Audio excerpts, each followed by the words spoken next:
Now next question of the NCERT most important question series is question number 11। 10 question हमने previous session में complete किए थे, ठीक है। और ये जो क्वेश्चन आपका एक्सरसाइज 4.3 का क्वेश्चन नंबर 5 है। Question is in a class test the sum of Shefali's marks in mathematics and English is 30। दोनों का टोटल स्कोर कितना 30 है। तो अगर आप ये मानते हो कि मैथमेटिक्स में स्कोर एक्स आया है तो इंग्लिश में फिर कितना होना चाहिए 30 माइनस एक्स। इसमें कोई दिक्कत तो नहीं है। जैसे कि ए और बी मैथ्स में इंग्लिश मैथ्स और इंग्लिश में मिला के स्कोर 30 है। तो अगर मैं कह रहा हूँ मैथ्स में स्कोर एक्स आया है तो x plus English equal to 30, तो इंग्लिश में कितना स्कोर हो गया 30 माइनस एक्स। इसमें कोई दिक्कत तो नहीं है, ठीक है। Had she got 2 more marks in mathematics, तो पहले कितना स्कोर आया था एक्स, अब कितना आ गया फिर एक्स प्लस 2 आया होगा। And 3 marks less in English, पहले कितने आए थे 30 माइनस एक्स, उसमें से 3 और माइनस कर दो तो अब इतने मार्क्स आए हैं। The product of their marks, इन दोनों मार्क्स का जो प्रोडक्ट है वो किसके इक्वल होगा 210 के। इसको सॉल्व करना है और एक्स की वैल्यू निकाल के आपका ये आंसर होता है। अब कैसे करना था देखो, प्रेजेंटेशन देखो, कंसेप्ट क्लियर हो गया, ठीक है।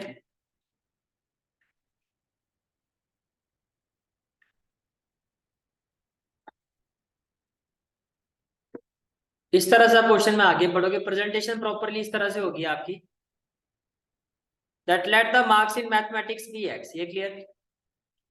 Late the marks in English be Y, ठीक है। तो केस 1 में क्या हो जाएगा X plus Y equal to 30, तो y इक्वल टू क्या हो जाएगा 30 माइनस एक्स, हो गया, ठीक है। केस 2, उसने कहा कि अगर मैथ्स में जो मार्क्स थे जो कि x है, अगर वो 2 मार्क्स ज्यादा हो जाते हैं तो x प्लस 2। इंग्लिश में जो मार्क्स थे जो हमने यहाँ पर क्या लिया y, उसमें से 3 मार्क्स अगर कम हो जाते हैं तो y माइनस 3। अब देखो y की वैल्यू 30 माइनस एक्स, एक ये अप्रोच है। अदरवाइज डायरेक्टली जैसे मैंने बताया वैसे कर सकते, तो सीधा 30 माइनस एक्स। अब y की जगह 30 माइनस एक्स पुट करोगे, y की जगह जब आप 30 माइनस एक्स पुट करोगे तो वही वैल्यू आ गई ना 30 माइनस एक्स माइनस 3। और इसका जो प्रोडक्ट है अकॉर्डिंग टू द क्वेश्चन वो कितना है आपका 210। प्रोडक्ट कितना है 210। अब इसको जब आप सॉल्व करोगे तो देखो 30 माइनस 3 क्या हो जाएगा 27 minus x, x into 27 27 x, x into minus x कितना हो जाएगा माइनस एक्स स्क्वायर, ये क्लियर। 27 इंटू 2 54, 27 इंटू 2 कितना हो जाएगा 54, और 2 इंटू माइनस एक्स कितना हो जाएगा माइनस 2x इक्वल टू 210, ये क्लियर, ठीक है। नाउ माइनस एक्स स्क्वायर और 27x माइनस 2x कितना हो जाएगा 25x plus 54 minus 210 equal to क्या हो जाएगा 0, ये क्लियर, ठीक है। Minus x square plus 25x minus 210 plus 54, ये रिटर्न करेगा माइनस 156 इक्वल टू 0, राइट। अब अगर मैं 156 को फैक्टराइज करता हूँ तो ये इस तरह से आपका आ जाएगा 2 2 3 30, और आपको इसका यूज करके बनाना है 25। तो 2 2 जा 4, 4 3 जा 12, और 12 और 13 क्या होता है आपका 25, प्लस में है तो प्लस 12x प्लस 13x, ये क्लियर है, ठीक है। क्योंकि माइनस माइनस मल्टीप्लाई करके ये भी प्लस ही बनेगा। तो किस तरह से आगे बढ़ोगे क्वेश्चन में, देखो यहां से आपने कॉमन क्या ले लिया माइनस एक्स, क्या कॉमन ले लिया माइनस एक्स, तो विद इन ब्रैकेट क्या हो जाएगा एक्स, और माइनस कॉमन लेते हो तो साइन अपोजिट हो जाएगा, तो प्लस का क्या हो जाएगा माइनस, तो ये हो जाएगा माइनस 12। फ्रॉम हेयर देखो ये होगा 13 इंटू 12, तो अगर मैं 13 कॉमन लेता हूं तो विद इन ब्रैकेट क्या हो जाएगा एक्स और माइनस 12। कॉमन फैक्टर क्या हो गया x minus 12, within bracket क्या हो जाएगा minus x plus 13 equal to 0, ये क्लियर, ठीक है। अगर मैं x माइनस 12 को 0 के इक्वल लेता हूं तो x इक्वल टू क्या हो जाएगा 12, और माइनस एक्स प्लस 13 को 0 के इक्वल लेता हूं तो ये minus x equal to minus 13, और x की वैल्यू आ जाएगी आपकी 13। फिर आप क्या कहोगे, x का मतलब इंग्लिश का स्कोर, मैथ्स का स्कोर आपका अगर x है तो 12 होगा, अगर इसके हिसाब से चलते हो तो इंग्लिश में स्कोर क्या होगा 30 माइनस एक्स दैट इज 18। और अगर कहता हूं मैं कि अगर मैथ्स में स्कोर 13 आया है तो इंग्लिश में स्कोर क्या होगा 13 माइनस 13, तो ये कितना हो जाएगा आपका 70। टोटल आप इसका करो ये 30 ही आएगा। क्वेश्चन क्लियर, चले आगे। इसके बाद नेक्स्ट क्वेश्चन आता है आपका, ये आपका चैप्टर 6 का क्वेश्चन। और ये आपका चैप्टर 6 का एग्जाम्पल 2 है। और ऐसा सेम क्वेश्चन आपकी एक्सरसाइज में भी है ट्रेपीजियम वाला, इनफैक्ट 2 क्वेश्चन है ऐसे। ABCD is a trapezium with AB parallel DC। आपको क्या कहा जा रहा है, AB जो किसके पैरेलल है, DC के पैरेलल है। AB किसके पैरेलल है, DC के पैरेलल है, ठीक है। E and F are point on the non parallel sides, ये होती है नॉन पैरेलल साइड्स, दोनों साइड में आप देखो E और F आपको दिखाई दे रहा है। Non parallel sides AD and BC respectively such that EF is parallel to AB, such that EF is parallel to AB, ये दोनों पैरेलल है क्वेश्चन के अकॉर्डिंग। अगर ऐसा है तो आपको शो करना है AE upon ED equal to BF upon FC। इसमें कोई डाउट है तो बताओ, क्लियर है यहाँ तक, ठीक है।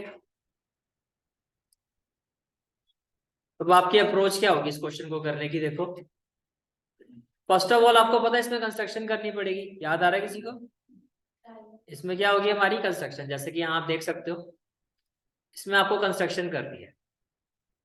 देखो तो कंस्ट्रक्शन में पहले आप लिखोगे गिवन ABCD से ट्राइपीजियम, ये क्लियर, ठीक है। और क्वेश्चन में क्या गिवन है कि AB जो है आपका वो DC के क्या है, पैरेलल, क्योंकि ट्राइपीजियम के तो नॉन पैरेलल एक पेयर क्या होता है, पैरेलल होता है। तो अगर ट्राइपीजियम है तो ये तो क्लियर है कि AB DC के पैरेलल होगा, बिकॉज जो नॉन पैरेलल साइड है ये तो नॉन पैरेलल साइड्स होती है, और दूसरा जो पेयर होता है वो पैरेलल साइड्स का होता है। ये क्लियर होगी बात, ठीक है। तो आपने कहा भैया ट्राइपीजियम है तो एक चीज तो क्लियर है कि AB जो है वो किसके पैरेलल होगा, DC के होगा। इसके अलावा क्वेश्चन में क्या गिवन है, देखो ट्राइपीजियम है तो AB DC के पैरेलल है। इसके अलावा क्वेश्चन में और भी गिवन है आपको कि जो EF है वो भी पैरेलल है। ट्राइपीजियम में जो एक पेयर पैरेलल होता है वो क्या है क्वेश्चन के accordingly, AB is parallel to DC और EF is parallel to AB। पहले बताओ ये चीज क्लियर हो गई आपको, ठीक है। अब आपको प्रूफ क्या करना है, AE upon ED equal to BF upon FC। इसको प्रूफ करने के लिए आपने कंस्ट्रक्शन किया, आपने क्या किया, ज्वाइन कर दिया AC को, जो EF को किस पॉइंट पे इंटरसेक्ट कर रहा है, O पॉइंट। जो EF को किस पॉइंट पर इंटरसेक्ट कर रहा है, O पॉइंट पर। पहले बताओ ये चीज क्लियर है, ठीक है। तो आपने जो कंस्ट्रक्शन की है that is join AC which intersect EF at point O from 1 and 2, from 1 and 2। देखो ये 1 है। फर्स्ट इक्वेशन आपकी क्या कह रही है कि AB is parallel to DC, और यहाँ क्या कहा जा रहा है, AB is parallel to F। अगर टू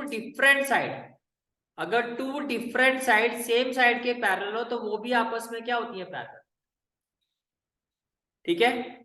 तो from 1 and 2 we can say that DC is parallel to EF, EF is parallel. क्यों होता है ऐसा, if two different lines are parallel to the same line then the different lines are parallel to each other। ये clear होगी कहानी, ठीक है। चलो जी आगे चलते हैं। नाउ इन ट्राइंगल ADC, अब मैं जिस ट्राइंगल की बात कर रहा हूं उसको हाईलाइट कर रहा हूं, AD और C। Can I say that EO is parallel to DC। भाई अभी आपने प्रूव किया जो EF है आपका वो DC के पैरेलल है। तो अगर EF जो भी पैरेलल लाइंस होते हैं उनके पार्ट्स भी तो पैरेलल होते हैं, तो इसका मतलब क्या हो गया, इसका मतलब ये हुआ कि ये जो EO है मेरा ये भी DC के पैरेलल होगा। अब अगर ये लाइन पैरेलल ट्राइंगल की दो साइड देखो तो क्या होगा, AE upon ED equal to क्या होगा, AO upon OC by BPD। कोई डाउट है ना, BPD यही कहती है ना आपकी, ठीक है। कि भैया अगर ये लाइन थर्ड साइड के पैरेलल है तो ये अपोजिट साइड को इक्वल प्रोपोर्शन में डिवाइड करेगी। तो आपने यही कहा भाई AE अपॉन ED जो होगा वो इक्वल होगा AO अपॉन OC रेशियो की। ये क्लियर हो गया। फिर आपने कहा इन ट्राइंगल ABC, अब मैं इसको हाईलाइट कर देता हूं, ABC। पहले मुझे ये बताओ कैन आई से दैट कि जो आपका EF है वो AB के पैरेलल है, यस और नो, क्वेश्चन में गिवन है। और parts of a parallel lines are parallel, तो ये भी फिर इक्वल रेशियो में डिवाइड होना चाहिए। तो इक्वल रेशियो का मतलब क्या हो गया कि जो आपका AO है अपॉन OC वो किसके इक्वल होना चाहिए, BF अपॉन FC, यस और नो। ये क्लियर हो गया, ठीक है। फ्रॉम थर्ड एंड फोर्थ क्या इक्वेट कर पा रहे हो, एक साइड अगर इक्वल है तो बाकी की दोनों साइडें भी आपस में क्या होंगी, इक्वल। तो AE अपॉन ED किसके इक्वल होगा, BF अपॉन FC के। Hence proved. लॉजिक समझ में आया कि कैसे क्वेश्चन को पकड़ना है आपको। मेन पॉइंट इसमें क्या है ये कंस्ट्रक्शन वाला भैया, इसको यहां से इस तरह से आप इसको ज्वाइन कर दो, इसको ले लो पॉइंट ओ, बीपीटी लगाओगे तो क्या होगा, A upon E D equal to A O upon O C. फिर इस ट्राइंगल में बीपीटी लगाओगे, ये इसके पैरेलल, तो फिर आप क्या कहोगे, A O upon O C equal to B F upon F C. हो गया मेरा question, A upon E D equal to this. Clear है? ठीक है, चलो जी, इसके बाद नेक्स्ट क्वेश्चन आता है आपका, ये आपका चैप्टर 10 का एग्जाम्पल। और क्वेश्चन है आपका, two tangent TP and TQ are drawn to a circle with centre. जैसे कि अगर मैं यहाँ पर एक सर्कल ले लूं, तो आपने दो टेंजेंट्स ड्रॉ की लाइक दिस, एक ये हो गई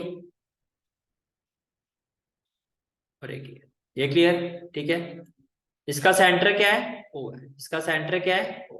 ये क्लियर हो गया? From an external point prove that angle P T Q, तो आपने जो ड्रॉ किया वो है टी पी और टी क्यू। तो आपको कहा जा रहा है prove that angle P T Q, देखो ये पी है, ये टी है और ये क्यू है, तो ये वाला एंगल इक्वल होगा twice of angle O P Q, O P, तो यहां से बन गया ओपी, ओ पी और आगे क्या क्यू, तो इसको ऐसे जोड़ दो, फिगर बन गई। यही बन रही है ना ओपी क्यू, तो ये वाला एंगल है। आपको कहा जा रहा है कि भैया अगर ये एंगल एक्स है तो ये कितना होगा, 2x।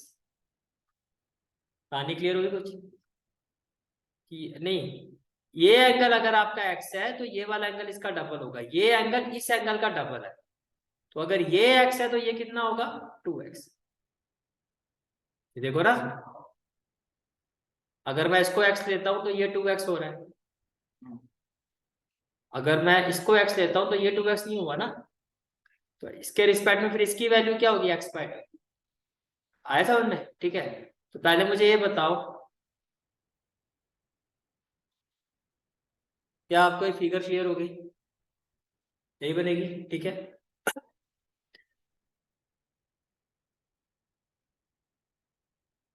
तो देखो, हमें क्या प्रूव करना है, मान लो मैंने कहा कि एंगल पी टी क्यू, इसको आपने थीटा ले लिया, इसको आपने क्या ले लिया, थीटा, इस एंगल को आपने मान लिया थीटा, क्या ले लिया इसको, थीटा। ठीक है, अब देखो,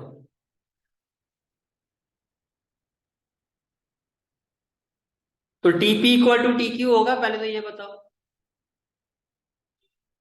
bye theorem 10.2, tangent drawn from same external point to a circle are equal, तो भैया ये इक्वल होगा, तो टीपी इक्वल टू क्या होगा, टी क्यू, तो ये आइसोसेलेस ट्राइंगल हुआ, तो इसका मतलब अगर ये एंगल एक्स तो ये कितना, एक्स होगा। ठीक है, अब मुझे बताओ, ये आपने लिया था थीटा, ये आपने क्या लिया था, थीटा, तो angle T P Q, angle T P Q आपको कहा जा रहा है, देखो अब ध्यान से देखो, अगर मैं इसको फाइंड करता हूँ तो अभी क्या होगा ना, x plus theta equal to 180 होगा या नहीं होगा, पहले बताओ। तो 2x इक्वल टू क्या होगा, 180 माइनस थीटा होगा, तो x की वैल्यू क्या होगी, 180 माइनस थीटा, यानी कि हाफ ऑफ 180 माइनस थीटा, होगी नहीं होगी? तो अब जो x है आपका वो क्या है, वो है टीपी क्यू, ये रहा x, और इसको हमने किसके इक्वल रखा है, क्यू एक्स के। तो आपने कहा एंगल टीपी क्यू जो है मेरा, वो किसके इक्वल होगा, वो इस एंगल के इक्वल होगा, टी क्यू पी के होगा, और दोनों ही किसके इक्वल होंगे, half of 180 minus theta. Clear है? अब देखो, 180 को 2 से डिवाइड करो क्या, 90, थीटा को 2 से डिवाइड करो क्या, माइनस हाफ थीटा, ये क्लियर? ठीक है, और कहना ही से दैट ये पूरा एंगल 90 डिग्री होगा, because radius is perpendicular to tangent.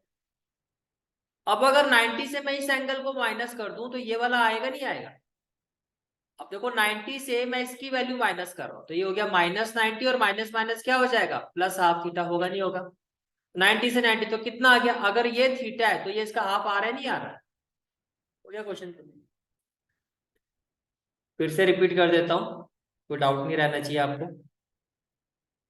Figure पर आओ, ये देखो, फटाफट बताओ, सबसे पहले क्या किया हमने? हमने कहा कि भैया पहले तो इसको दे देते थीटा, फिर हमने कहा कि ये दोनों साइड इक्वल है, तो ये वाला जो एंगल है वो इस एंगल के होगा इक्वल, यस और नो, ठीक है। फिर आपने ट्राइंगल ले लिया TPQ, आपने कहा let it be angle 1, let it be angle 2, let it be angle 3। Clear है? क्या मैं बोल सकता हूँ angle 1 plus angle 2 plus angle 3 equal to 180? Reason? Angle sum property. Angle 1 कितना है आपका? Theta. Angle 2 x, angle 3 x equal to क्या? 180। तो 2x की वैल्यू क्या? 180 माइनस थीटा। x मेरा हो गया हाफ ऑफ 180 माइनस थीटा, और ये होगी क्वेश्चन नंबर 1। ये क्या हो गया? Question number 1। ये क्लियर हो गया? ठीक है। अब आपने कहा भाई ये भी x है, ये भी x है, ठीक है। फिर आपने कहा कि ये जो OP है ये परपेंडिकुलर होगा इस पर, तो OPT, एंगल OPT ये कितना होगा? ये होगा 90 डिग्री। कितना होगा? 90। अब मुझे फाइंड करना है OPQ, तो मैंने कहा OPQ हम निकाल सकते हैं। कैसे? पूरे एंगल में से, दैट इज एंगल OPT, इसमें से माइनस कर दो TPQ। OPT जो है आपका, OPT ये आपका 90 है, तो आपने लिखा 90। TPQ को आपने x लिया था और x की वैल्यू ये आई थी, तो ये हो जाएगा minus half 180 minus theta, yes और नो? तो 90, 180 का हाफ कितना? 90, और minus minus plus half of theta, ये कैंसिल। इसको आपने थीटा लिया था, ये इसका आधा ही तो आ गया, हाफ ऑफ थीटा हो गया। पानी क्लियर? चले आगे। इसके बाद नेक्स्ट इंपॉर्टेंट क्वेश्चन आता है आपका, ये है आपका प्रोबेबिलिटी चैप्टर का क्वेश्चन नंबर 17। प्रोबेबिलिटी चैप्टर का क्वेश्चन नंबर 17। क्वेश्चन देखो क्या है आपका, a lot of 20 bulbs contain 4 defective. आपके पास एक लॉट है, इसमें कितने बल्ब्स हैं टोटल? 20। इसमें से डिफेक्टिव कितने हैं? तो डिफेक्टिव हो गए 4D, तो 16 क्या हो गए? Non defective. ये कहानी क्लियर? आप बिना देखे एक बल्ब निकाल दो, one bulb is throne at random from the low, what is the probability that this bulb is defective? बहुत सिंपल है, आपको क्या चाहिए? डिफेक्टिव। तो प्रोबेबिलिटी ऑफ इवेंट क्या होता है? फेवरेबल। आपको ये चाहिए, तो आपके फेवर में तो ये 4 ही है। टोटल कितने हैं? 20, हो गया 1/5। फिर कह रहा है suppose the bulb drawn is, first part में, is not defective and is not replace. जो आपने बल्ब निकाला वो नॉट डिफेक्टिव था, मीन्स यहां से निकाला आपने, पर निकाल के आपने उसको वापिस नहीं डाला। अगर ऐसा केस है तो फिर ये कितने रह गए? 15, और टोटल कितने रह गए? 19। इसमें तो कोई फर्क ही नहीं पड़ा। Now one bulb is drawn at random from the rest. What is the probability that this bulb is not defective? Not defective होना चाहिए भैया, आपके फेवर में कितना है? 15/19। Question clear? ठीक है। इसके बाद फिर एक क्वेश्चन आता है आपका, वो उठाते हैं हम चैप्टर 14 से। क्वेश्चन है आपका, 100 surnames were randomly picked up from a local telephone directory. देखा ना, टेलीफोन डायरेक्टरी में सभी के एरिया वाइज होते हैं, उनके नंबर्स वगैरह गिवन होते हैं। तो 100 सरनेम पिक किए गए, and the frequency distribution of the number of letter in the English alphabet in the surname was obtained as follow। Surname जैसे कि अवस्थी हो गया, शर्मा हो गया, वर्मा हो गया, ये सारे क्या है? आपके सरनेम हो गए, ठीक है। तो कितने ऐसे सरनेम थे जो 1 और 4 के बीच में थे? अब इसमें कौन कौन, क्या 1 इंक्लूड होता है? नहीं। क्या होगा? 1 होगा। इसमें कितने अल्फाबेट्स की बात हो रही है? 1 वाले, 2 वाले, 3 वाले। 1 वाला तो क्या ही होगा, ठीक है। ऐसे कितने सरनेम है? 6। इसमें क्या क्या आएगा? 4, 5, 6। कितने ऐसे सरनेम है इनमें 4 अल्फाबेट है, 5 है या 6 है? 30। 7, 8, 9 वाले कितने हैं? 40। ऐसे ऐसे आपको दिया हुआ है। डिटरमाइन द मीडियन, तो पहले तो मीडियन निकालना है। फ्रीक्वेंसी गिवन है, क्लास इंटरवल गिवन है, पहले क्या निकालोगे? CF। CF निकालने के बाद फिर निकालोगे n/2। n/2 से नेक्स्ट ग्रेटर वैल्यू जो CF में वो देखोगे, नेक्स्ट ग्रेटर वैल्यू, यानी कि जो n/2 है उस हाइट का जो पर्सन है वो सबसे पहले किस गेट से एंटर होगा CF में? जिस गेट से वो एंटर होगा वही, उसी की क्लास इंटरवल जो होगी आपकी, वो क्या होगी? Median class. फिर आप फॉर्मूला अप्लाई कर दोगे। फाइंड द मीन, मीन भी निकालना है। और मॉडल भी निकालना। तो कंप्लीट क्वेश्चन जो है आपका वो इस तरह से पूछा है। समझ में आ गया? तो एक एक करके भैया तीनों देख लेते हैं। पहले मुझे ये बताओ, पहले बात करते हैं हम किसकी, मीडियन की। तो क्या टेबल क्लियर हुआ आपको? क्लास इंटरवल गिवन था आपको, सबसे पहले आपको क्या करना था, सीएफ करना है। स्टेप 1 क्या करना है, सीएफ। तो 6 के साथ तो 6 ही आएगा, 6 प्लस 30 कितना, 36, 36 प्लस 40 76, 76 प्लस 16 92, 92 प्लस 4 96, 96 प्लस 4 100 होगा। तो ये मेरा एन आ गया। तो n/2 क्या होगा, 50। अब जिस पर्सन की हाइट 50 है, जिस पर्सन की हाइट 50 है वो सबसे पहले किस गेट में घुसेगा, वो इस गेट में घुसेगा 76 वाले में। तो भैया यही आपकी क्या होगी, मीडियन क्लास। यही क्या होगी, मीडियन क्लास। तो फॉर्मूले में हमें क्या चाहिए होता है, लोअर लिमिट। एल मेरा यहाँ पर क्या हो गया 7, n/2 मेरा क्या हो गया 50। सीएफ लेते हैं प्रीसीडिंग, जो मिडिल क्लास का सीएफ होता है वो नहीं लेना, जिससे आप एंटर हो वो नहीं, जिस गेट को छोड़ के आप नेक्स्ट गेट में गए वो छोड़ने वाला गेट। आप इस गेट को छोड़ के नेक्स्ट इस पे एंटर, जिसको आपने छोड़ा है उस पे एंटर होने के लिए वो आपका सीएफ था। समझ आ रही है? जिस गेट को आप छोड़ के जस्ट नेक्स्ट में एंटर हुए वो वही वाला गेट जो आपने छोड़ा वही सीएफ है। ठीक है? तो सीएफ आपका कितना हो गया, और एफ आपका होगा मिडिल क्लास वाला। सारी वैल्यू मिल गई। और एच क्या होता है, size. Upper limit minus lower limit कितना हो गया 3। सारी वैल्यूज आ गई। ठीक है? तो सारी वैल्यूज आने के बाद, ये सब लिखने के बाद अब आप इसको पुट कर दोगे फॉर्मूले में। तो जब आप इसको पुट करोगे तो आपका आंसर देखो, मैंने आपको पहले भी कहा सबसे पहले ये वाला पोर्शन सॉल्व करना है। 50 माइनस 36 क्या होगा, 4/40 इंटू 3, तो ये हो गया 1/10। 3/10 कितना हो गया 0.3। ठीक है, एक मिनट, 30 थोड़ी ना 36 है। 50 माइनस 36 कितना हो गया 14, अपॉन में क्या हो गया 40 इंटू 3। तो ये वाला पोर्शन पहले सॉल्व करना है। जब इसको सॉल्व करोगे तो भैया 2 7 जा 14 और ये हो गया 20, और तो कुछ नहीं घटेगा। 7 3 जा कितना हो गया 21 को 20 से डिवाइड करो, यहाँ आएगा 0। यहाँ कितना आ जाएगा आपका, नहीं पहले 21 जा 20, यहाँ क्या आ जाएगा 1, यहाँ पर क्या आएगा 0। जैसे 0 लगा यहाँ पॉइंट आएगा। अब ये नहीं जा रहा है, जब दो दूसरी 0 लगाओगे तो उसकी 0 आएगी। फिर 25 जा तो आ रहा 1.05, 7 में इसको ऐड कर दो तो 7.00 1.05, ये आ जाएगा आपका 8.05। कोई डाउट? यहां से आपका क्या आ गया, मीडियन। अब निकालते हैं हम पहले मोड।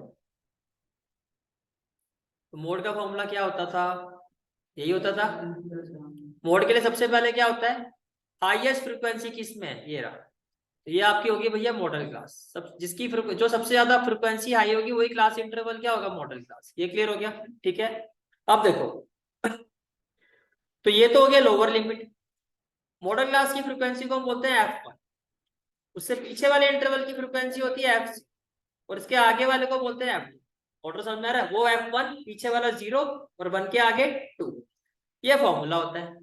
और हाइट क्या है, upper limit minus lower limit 3। L आपका कितना 7, f1 कितना आपका 40, और f0 कितना 30।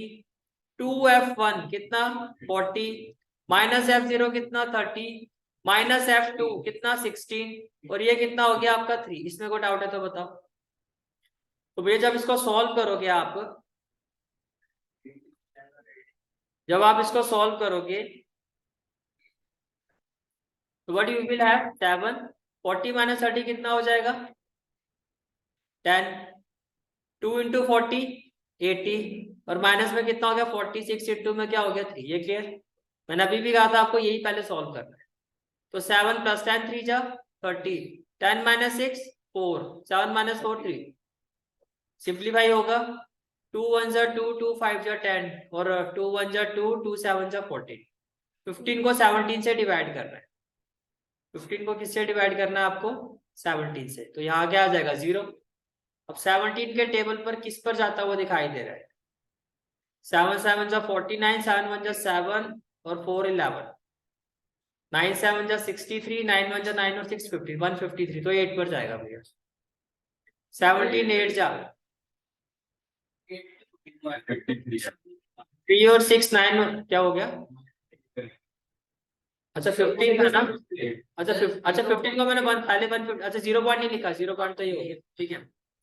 8 पर जाएगा, 8 से आऊंगा 56 और 8 बन जाए 8 और 5 13, यही आएगा। 0.8 मान के चलो मोटा मोटा, तो 7 में 0.8 ऐड कर दो तो कितना आ जाएगा, 7.8 अप्रोक्स आएगा आपका, समझ में आ गया। तो ये आपका आ जाएगा अप्रोक्सीमेट 7 ये 7.8, हमने आगे नहीं लिया, इतना लेके छोड़। अब आपके पास इंपीरिकल फॉर्मूला होता है तीसरा निकालने के लिए, जैसे कि आपका मोड कितना है, मोड आ गया हमारा, मोड हमारा आ गया 7.88, ये क्लियर, ठीक है। और मीडियन कितना आया हमारा 8.05, तो मीडियन हमारा आ गया 8.05, मीडियन आ गया हमारा 8.05। अब थर्ड टर्म निकाल लिया, उसके लिए या तो भाई एक तो ये है कि डायरेक्टली आप उसको एम्पिरिकल फॉर्मूला में डाल दो, तीसरा है कि जैसे जैसे ये किया हुआ है, तो मैं इस पे ना जाके सीधा आपको वो मेथड बता रहा हूँ, कौन सा वाला, एम्पिरिकल वाला, ये होता है एम्पिरिकल। जब भी 3 वाला आएंगे आपको मीन निकाल के टाइम नहीं खराब करना, पहले 2 निकाल दो, ठीक है, फिर मीन निकालो। अब ये होता है एम्पिरिकल फॉर्म, किसी को भी निकाल सकते, 2 निकाल दो, ठीक है। अब देखो 3 टाइम्स मीडियन, तो 3 इंटू क्या हो जाएगा भैया 8.05 होगा, इक्वल टू मोड कितना हो गया 7.88, प्लस में क्या हो गया 2 इंटू मीन, ये मुझे निकालना है। तो 3 इंटू 8.05, तो 8.05 को 3 से करो, 3 5 जा 15, 3 0 जा 0 और 1 और 8 3 जा 24, ये आ गया 24.15। इसको यहाँ आके क्या कर दो माइनस, और ये मल्टीप्लाई हो रहा है, यहाँ के क्या हो जाएगा डिवाइड, ये आ गया आपका मीन, समझ आ गया। अब देखो 24.15,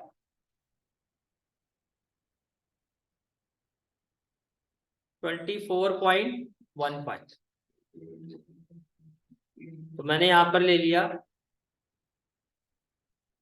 24.15, राइट।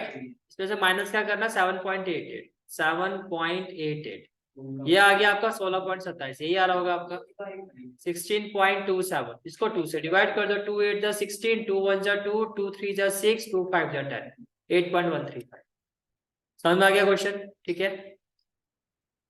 इसके बाद नेक्स्ट क्वेश्चन हम लेते हैं, ये भी आपका चैप्टर 4 का ही क्वेश्चन है, क्योंकि मैंने आपको बताया था जो 5 चैप्टर अभी आपके चल रहे हैं, जो अभी मैं उसी पे फोकस कर रहा हूँ, पहले वो 5 चैप्टर्स कंप्लीट हो जाएंगे फिर आगे चलेंगे। तो भैया ये क्वेश्चन है आपका, sum of the area of 2 square is 468, तो आप ऐसे समझो, आपको ये कहा जा रहा है कि 2 स्क्वायर है, एक ये हो गया, एक मान लो ये स्क्वायर है, ठीक है। दोनों का जो एरिया का जो स्क्वायर एरिया का sum of the area of 2 square, जैसे इसका एरिया कितना हो गया A1, इसका हो गया A2, आपको ये कहा जा रहा है इनका एरिया का जो सम है वो 468 है। मान लो इसकी साइड कितनी x, इसकी साइड कितनी y, difference of their perimeter, अगर डिफरेंस आ रहा है तो इसका मतलब एक बड़ा एक छोटा है, तभी मैंने बड़ा छोटा लिया। तो अब मान के हमारे केस में क्या है, y जो है वो x से बड़ा है, पेरीमीटर का डिफरेंस क्या होगा, इसका पेरीमीटर क्या होगा, अगर y है तो 4y, इसका पेरीमीटर 4 इंटू साइड होता है, इसका पेरीमीटर क्या हो जाएगा आपका 4x, पहले बताओ ये क्लियर। तो सेकंड केस में कहा जा रहा है 4y minus 4x equal to 24, 4 common लूंगा तो y माइनस एक्स क्या हो जाएगा 6, इसको इक्वेशन 1 ले लो, ये तो पहले निकल गया, और यहाँ से y की वैल्यू क्या आ जाएगी x प्लस 6, ये क्लियर हो गया। इनफैक्ट इसको 1 लो, एरिया क्या होगा यहाँ से एक्स स्क्वायर होगा, और इसका क्या होगा वाई स्क्वायर इक्वल टू क्या होगा 468। अब देखो अगर मैं यहाँ वैल्यूएशन पुट करता हूँ तो एक्स स्क्वायर तो यही रहेगा आपका, वाई की जगह आप लिखोगे एक्स प्लस 6 का होल स्क्वायर इक्वल टू क्या हो जाएगा 468, तो ये हो गया एक्स स्क्वायर, ये हो गया आपका एक्स स्क्वायर प्लस 36 प्लस 6 2 जा 12x इक्वल टू कितना हो जाएगा 468, ये कितना हो गया 2x square plus 12x plus 36 minus 468 equal to क्या हो जाएगा 0, फिर ये हो गया 2x square plus 12x, minus में आएगा 8 माइनस 6 कितना 2, 6 माइनस 3 3 और 4 इक्वल टू क्या हो गया 0। अब मुझे ये बताओ, बिल्कुल यहाँ से 2 कॉमन आ जाएगा, 2 हमारा क्या आ जाएगा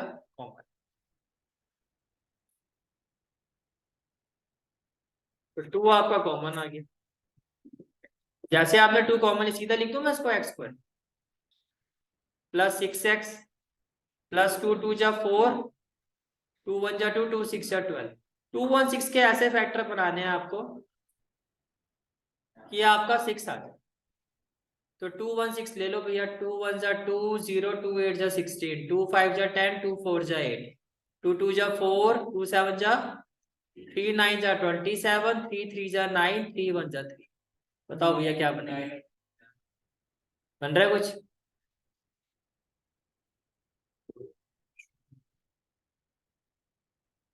थ्री थ्री जा 9, 9 2 जा 18, तो ये दिखाई दे रहा है। और 3 3 जा 6, 6 2 जा 12, और 18 माइनस 12 कितना होगा? 6। बन गए? तो ये हो गया x square plus 18x minus 12x minus 216 equal to 0। Good out. ठीक है, अब देखो यहाँ से x कॉमन आएगा तो क्या हो जाएगा? x प्लस 18 माइनस 12 कॉमन लूंगा तो x प्लस 18, बिकॉज 18 इंटू 12 जो होता है 216 होता है। मैं करके भी दिखा देता हूँ। अगर आप इसको करोगे तो देखो, ये हो गया 18 और ये हो गया 12, 12 8 जा 96, 6 और 9, 12 1 जा 12 और 9, 9 और 2 11, 1 और 1 2, तो आ रहा है 216। तो आपके फैक्टर क्या क्या होंगे? x प्लस 18 और x माइनस 12 इक्वल टू क्या आ जाएगा? 0। बोलो भाई, क्लियर हो गया पॉइंट? ठीक है, अब इसके बाद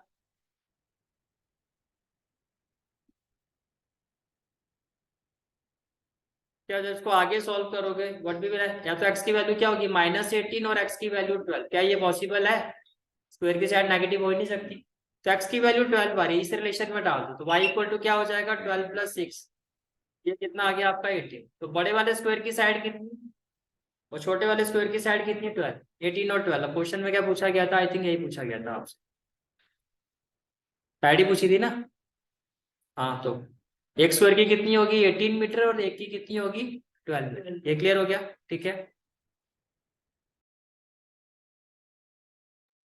अब इसके बाद जो मैं 17 क्वेश्चन ले रहा हूँ इस सीरीज में, वो आपके प्रीवियस ईयर क्वेश्चन जो आपको पेपर दिया गया उसके डाउट्स उठा। ठीक है, तो वो भी मैं इसी के साथ इसी सेटअप में आपको मिक्स करवाऊंगा।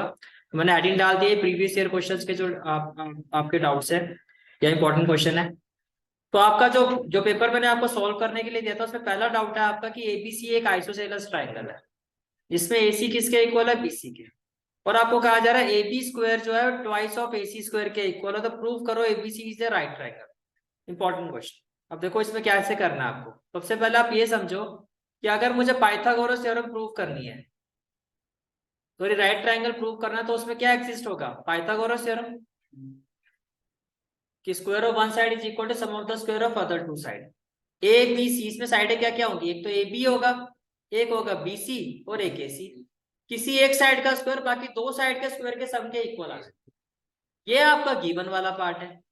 ये आपका क्या है? गिवन वाला पार्ट है। अब देखो क्वेश्चन में आपको कहा जा रहा है ए बी स्क्वायर किसके इक्वल है? Twice of A C square. ये बात क्लियर है? क्या मैं twice of A C square को लिख सकता हूँ A C square plus A C square? अब ए सी किसके इक्वल है? आपका बी सी के। तो क्या मैं इस बी सी को इस ए सी की जगह में क्या लिख सकता हूँ? B C. तो आपने लिखा A B square equal to A C square plus B C square. तो आपने जो चीज हम बात कर रहे थे कि इसका स्क्वायर जो है बाकी इन दो साइड के स्क्वायर के सम के इक्वल हो गया, दैट इज पाइथागोरस थ्योरम। और पाइथागोरस थ्योरम होने का मतलब क्या है? कि जो ट्राइंगल एबीसी है वो क्या है? Right triangle. हो गया, that is triangle ABC is an isosceles triangle. तो ये भैया आपका 17 क्वेश्चन हो गया इस साइड इस सीरीज में। ओह, राइट ट्राइंगल भावुक हो गए ज्यादा। क्लियर हो गया तक? ठीक है,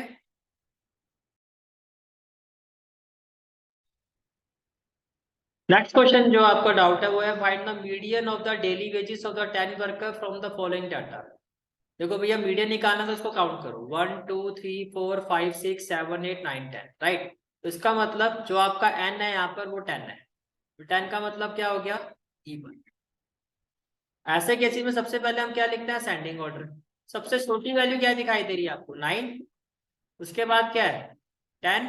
10 के बाद 15, 15 के बाद 16, 16 के बाद 18, फिर 20, ठीक है, 22, 25, 27 और 20 हो गया, 1 2 3 4 5 6 7 8 9 10। अब अगर n 10 हो तो मीडियन का फॉर्मूला क्या होगा?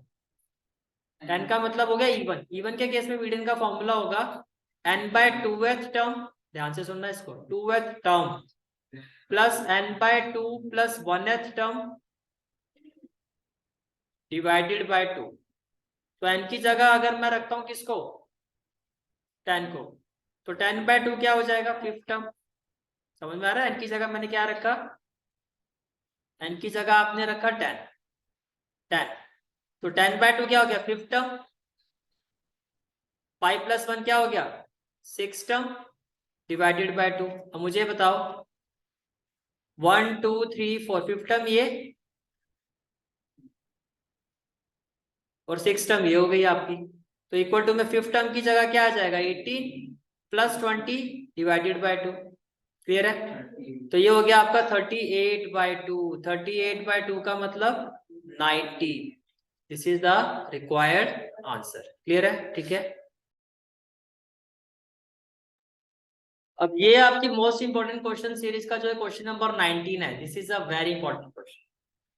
अब इंपॉर्टेंट क्यों है, आप लोगों ने अभी ट्राई भी किया इसको। देखो पहले आप यहाँ sine theta plus sine square theta आपको कहा जा रहा है 1 है। अगर sine theta plus sine square theta 1 के इक्वल है तो मैं बोल सकता हूँ साइन थीटा की वैल्यू क्या होगी, 1 माइनस साइन स्क्वायर थीटा, और ये हो गया कॉस स्क्वायर थीटा। तो बेसिकली एक रिजल्ट आ गया हमारे पास कि कॉस स्क्वायर थीटा जो है वो साइन थीटा के इक्वल है। इसको हम ले लेते हैं इक्वेशन 1। ये क्लियर? ठीक है। अब आपको जो वैल्यू निकालनी है, पहले मैं इसको कॉपी पेस्ट कर लेता हूँ इस वैल्यू को। अब आपको ये वैल्यू निकाल, राइट।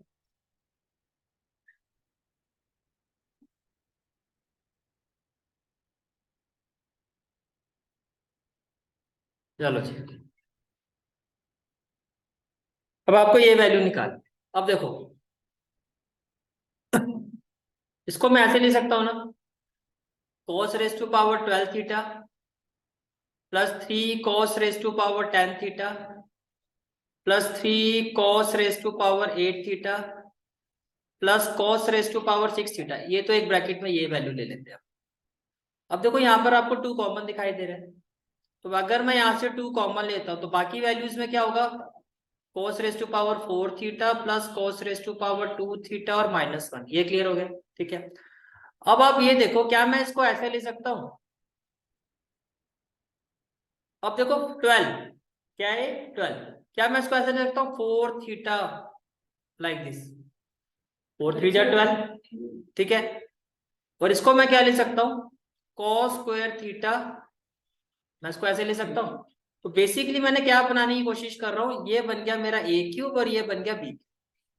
अब ये होना चाहिए फिर 3a स्क्वायर भी, तो यहां से देख के लिखो आप, प्लस 3a स्क्वायर, तो cos 4 थीटा का स्क्वायर इंटू बी, ये हो गया cos स्क्वायर थीटा। ये क्लियर?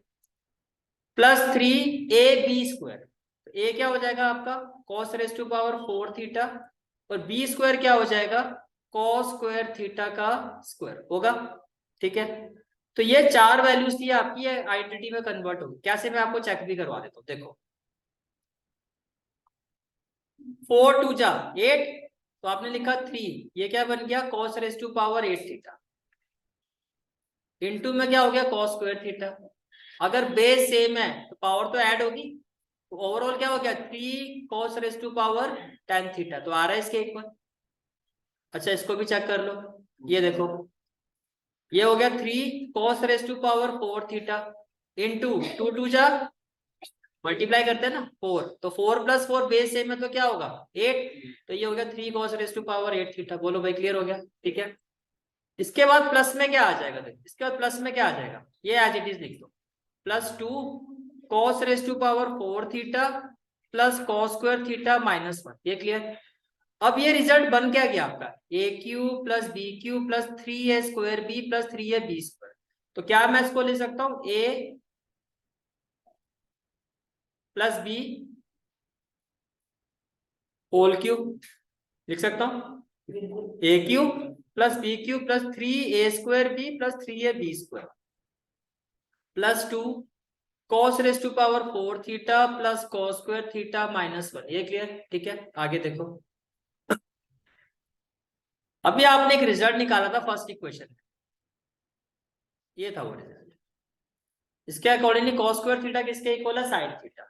ठीक है, तो इसको अगर मैं ऐसे लिखूं cos square theta square plus में क्या हो जाएगा? cos square theta raise to power 3, yes और नो? प्लस 2, इसको भी क्या लिख सकते हो? cos square theta whole square plus में क्या हो जाएगा? cos square theta minus, yes और नो? अब अगर इस रिजल्ट का यूज करते हो तो cos स्क्वायर थीटा की जगह क्या आएगा? sin theta. sin थीटा की पावर 2 तो क्या हो जाएगा? sin square theta. इसको ऐसे ही लिखो cos स्क्वायर थीटा और रेस टू पावर में क्या हो जाएगा? 3 प्लस 2, ये क्या हो जाएगा आपका? cos स्क्वायर थीटा की जगह क्या हो जाएगा? sin theta. sin थीटा की पावर 2 तो क्या हो जाएगा? sin square theta plus cos square theta -1, yes और नो? ठीक है, आगे देखो। अब आएगा ना? अब आपकी आइडेंटिटी बनती ना, देखो sin square theta plus cos square theta क्या होता है? 1, तो ये 1 raise to power 3। sin square theta plus cos square theta ये भी क्या होता है? 1, तो 1 -1, ये तो सारे ही जीरो हो गया। तो फाइनल आंसर क्या आएगा? 1, and this is the final answer. तो आज के सेशन में हमारे टोटल कितने हो गए? अब 19 क्वेश्चन हो चुके हैं। अब ये सीरीज मैंने कंबाइन कर दी है, NCERT and previous year question. ठीक है।